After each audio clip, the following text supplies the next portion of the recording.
Yo guys, what is going on? Daggers here, back again for the third episode in the series, this time Loot Pool C. It's going to be the final loot pool of Kalimdor, having previously covered BFD and Wailing Caverns in one video, and RFK, RFD, Dire Maul, and Maraudon in another video. Those should be linked above and maybe in the description as well. But today's video is going to be Loot Pool C, which is going to consist of just one dungeon, Zul'Farrak, and I thought I would throw in some other options as well, which are not necessarily dungeons, but other options. Those are going to be the ruins of Anchorage and also a farm in Silithus as well. But before we go over those, guys, please, if you are new here or you are enjoying the series, please hit that subscribe button and like the video. It helps out a lot. Maybe share it with your friends.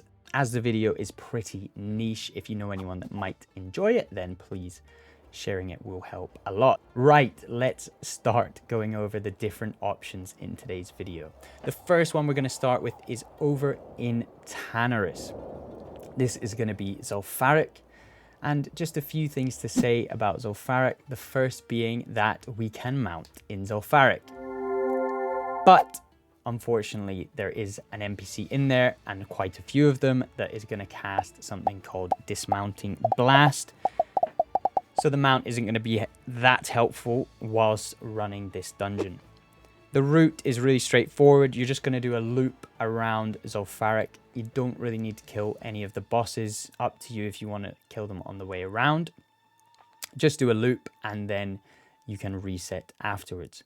A few key points on the way around. The first being in this room here, where there is a 1 in 5 chance that Sandar June Reaver will have spawned, who is going to drop a lot of the blue BOEs in Zul'Farrak. So keep an eye out for him and kill him on the way around. Next is this room here, where you want to loot all of the graves and then kill the zombies afterward. And then in the next room, there is a lot of these scarabs. You want to also make sure you kill them. They have a good loot table similar to a lot of the other trash.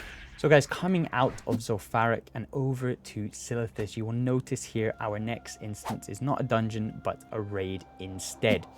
So the first point about the ruins of Anchorage is going to be that you need to make sure you do not kill any of the bosses, otherwise you will become saved, and I believe it has about a 3-day lockout, which you will have to wait for.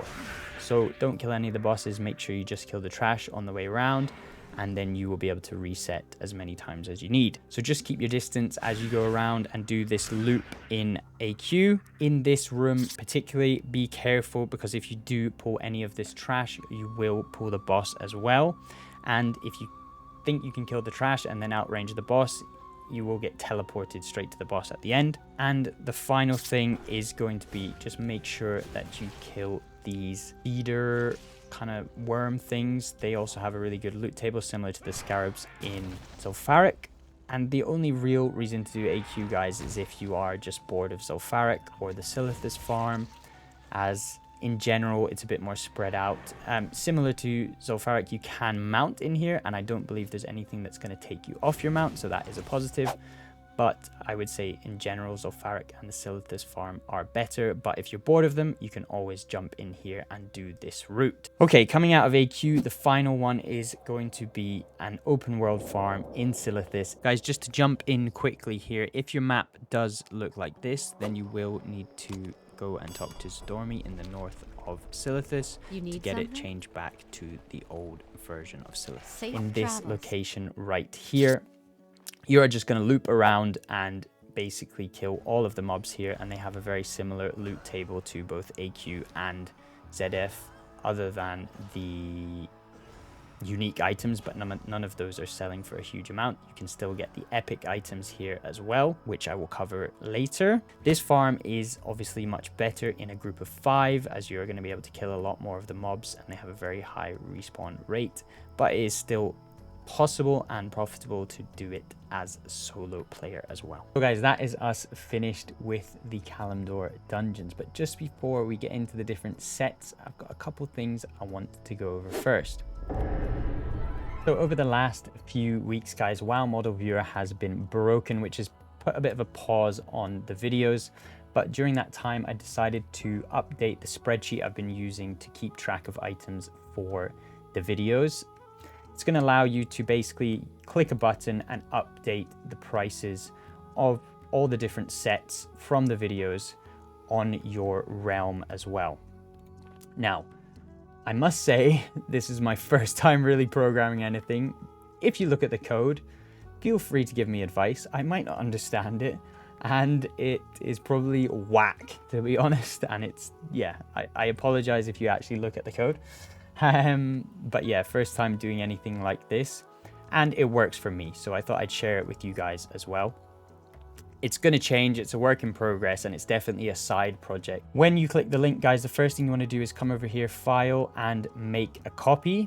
And that's going to allow you to then use that copy to interact with and edit as well. There's going to be a few different things that pop up where you need to accept permissions. You need to accept those permissions for it to work properly, and you will also need to use a TSM API key from the TSM website. So you need to go onto your account on the TSM website and get an API key to input to use the different buttons to update the different sets. This button at the top is going to allow you to update every single set at once, but it is going to take a few minutes, probably due to my code being yeah, pretty good. That's just a bit of info about that, guys, and hopefully you can find it useful. I will link it in the description. And then, as always, guys, a quick disclaimer before we get into the rest of the video. These transmog sets, some of them may take you many runs to pick them up. They may take quite a lot of time to sell. The people who are making money with transmog have a huge number of items on the auction house, usually from different expansions and different areas, and even crafted transmog gear as well is going to sell really well. So people have talked about 2,000 plus, items on the auction house at any one time to actually make gold from this, because it is just total luck who's looking to buy certain pieces. And if you don't want to cancel scan every 5 minutes, then yeah, you're going to have a lot on there. Just to be aware of before we go over the values of a lot of these items. But yeah, I think that's everything I have to say, guys. So let's get into the different sets. So guys, loot pool C, starting off with the glorious set. The leg plates here selling for particularly a lot more than the rest of the set. It's dropping in all those different locations. And as you can see in the last video, someone did comment asking to see the sets on the female model as well. And as you can see on the female model, it's extremely practical what they are wearing. And now the lofty set. All of these sets are kind of just a recolor of the glorious set. The Jade is slightly different as well.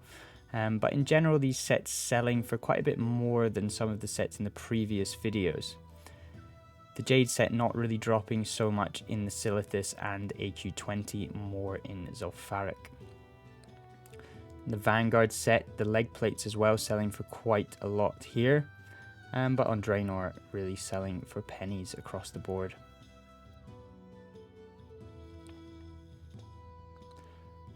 And the Bloodlust set looking slightly different from the rest, and in general some pieces selling for quite a bit more, even getting above 1,000 gold on Draenor for those boots and the belt.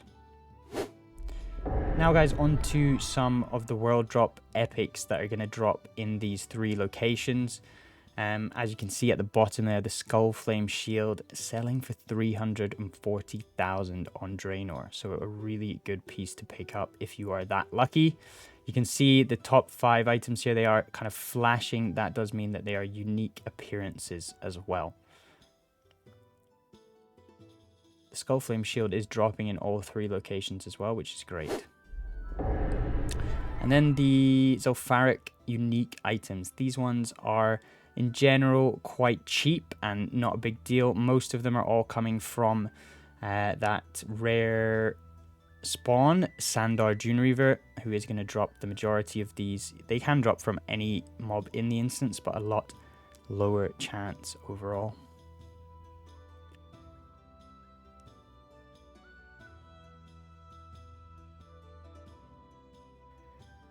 Few more items here dropping from the Dunereaver.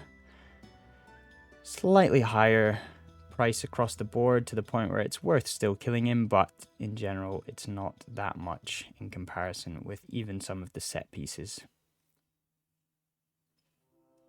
And then onto the AQ20 unique items. Right down at the bottom here, the Lost Chris of Zed selling for quite a bit more than the rest. And I actually did pick this up whilst I was recording in AQ. I did learn it though, as I hadn't collected that appearance. A little bit better than the ZF unique items, but again, not a huge amount, and these ones will drop anywhere. So guys, that is us gotten to the end of this video. Thanks again so much for the support on the last one. I had some really positive comments and it means a lot. Moving forward, I will just be trying to get this video series finished before Dragonflight releases, although I'm not expecting that to happen, to be honest. Hopefully the spreadsheet all makes sense. Please comment below if you need any help with that. And yes, I think that is about it, guys. So thanks again so much. I hope everyone's having a wicked day. This has been Daggers. Peace!